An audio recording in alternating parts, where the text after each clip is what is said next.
Hello beautiful souls and welcome to Module 2. This video covers the inner work portion of Module 2. I want you to call to memory the embodiment exercises we did in Module 1, where we wrote in our journal about the areas of inner work that we thought we might have, and also the exercise where we wrote down what we learned from the past relationships and what we learned about ourselves as a child. If you want, you can have your journal handy. It's not required. But I just want you to keep those two exercises in mind as we go through this video. In this video, I want to open with an affirmation that we make to ourselves, forgiving ourselves and others from things that have happened in the past and releasing those things so that we're ready to take in the information being offered in today's video. Let's affirm together. I want you to say this with me. Dear universe, dear source energy, guides, and angels, I am ready and open to releasing all false beliefs about myself and accepting new truths. I surrender the false perceptions that I've placed upon myself. I forgive those thoughts, and I know that I am love. I release my fear, and I'm ready to choose love instead. I'm ready to forgive others who were dealing with their own drama and their own problems and did the best that they could at the time. Thank you, universe, for helping me heal this. Thank you for helping me see and choose love instead. Now take a deep breath. Feels great, right? So let's start today's teaching with talking about limiting beliefs. So what are limiting beliefs? Limiting beliefs are thoughts and beliefs that you have about yourself, others, and the world around you that you believe to be true, but in actuality may not be true, right? Limiting beliefs, by definition, limit you in some way. Usually because the belief tells you that you cannot do, achieve, or have something desirable because of some perceived imperfection in you or the situation. So here are some examples of limiting beliefs. I need to heal completely before I can have what I desire. Or I am too quirky and weird. I'll never find people that get me. Another limiting belief is I'm too old to do the thing, because the thing is something mostly younger people do. That's one of my limiting beliefs. I'm not good enough to do the thing. There are other people out there who are much better at the thing than I am. I'm not smart enough to do the thing. There are many people out there that are smarter than me. Okay, so these are some examples of limiting beliefs, right?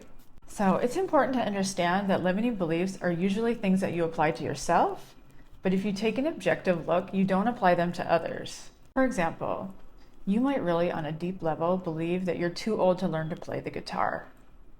But on the very next breath, you say that you do believe that your best friend, who's the exact same age as you, could certainly do it. So you don't believe that for them, you only believe that for yourself. Limiting beliefs are something that you believe are true for you, but not true for everyone. Do you see what I mean? In contrast to limiting beliefs, we have universal truths. Examples of universal truths include planet Earth revolves around the sun, right?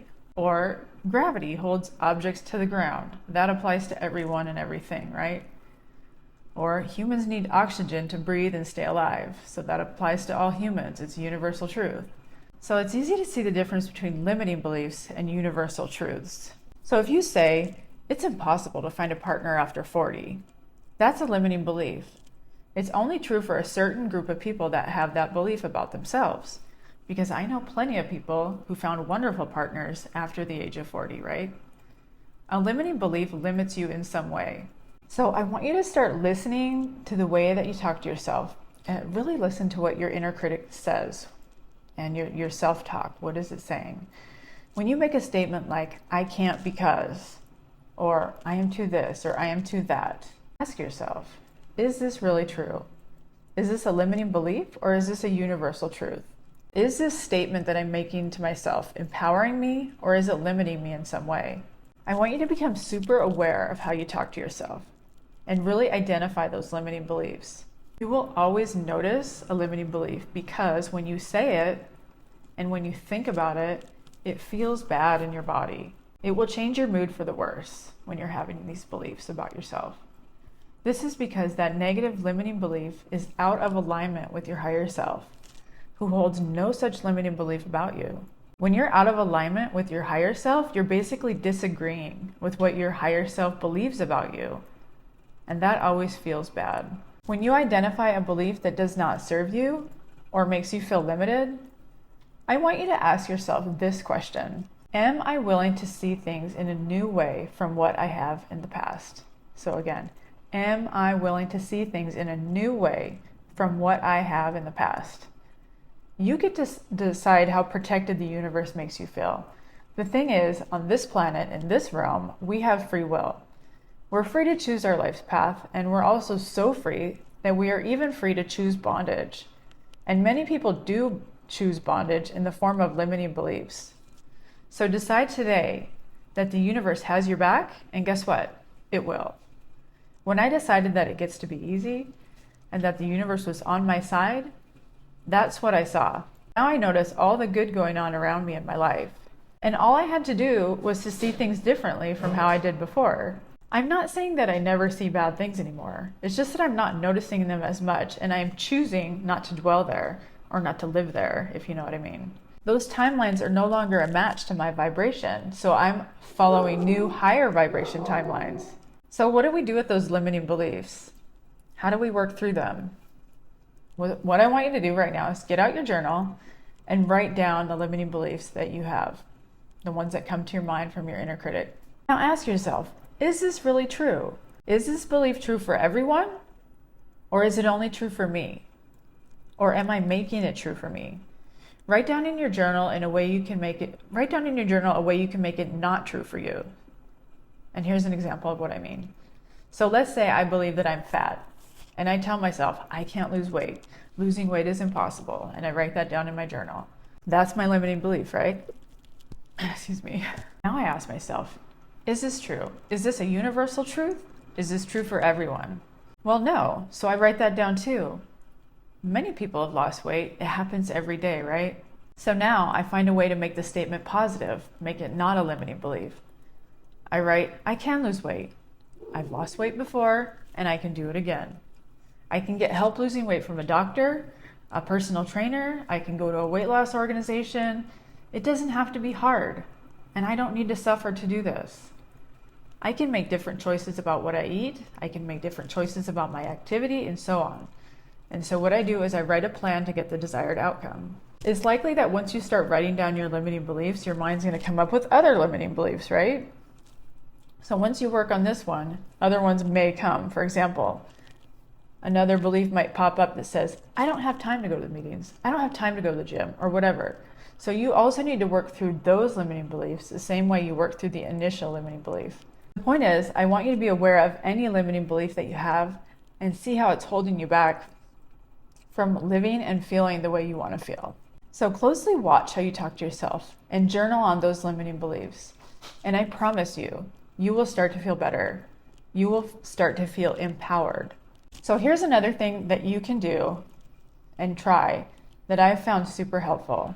Remember how in Module 1 we covered the inner child and how we talk to ourselves? That voice we talk to ourselves in is called our inner critic. If you have a really loud inner critic and you've been trying to work on your personal narrative, or how you speak to yourself, and the story you tell yourself about yourself, or you find it's difficult to communicate when you come across a situation that triggers you, listen to this. I once heard this fantastic quote, and this really changed the game for me. The quote is this: don't kill what you hate, but save what you love. So how is that related to my inner critic or my personal narrative? The idea is that instead of actively trying to destroy what is, or what we think is bad or undesirable within us, what we want to do instead is introduce something new, something that's more favorable, and let that less favorable stuff just be kind of phased out.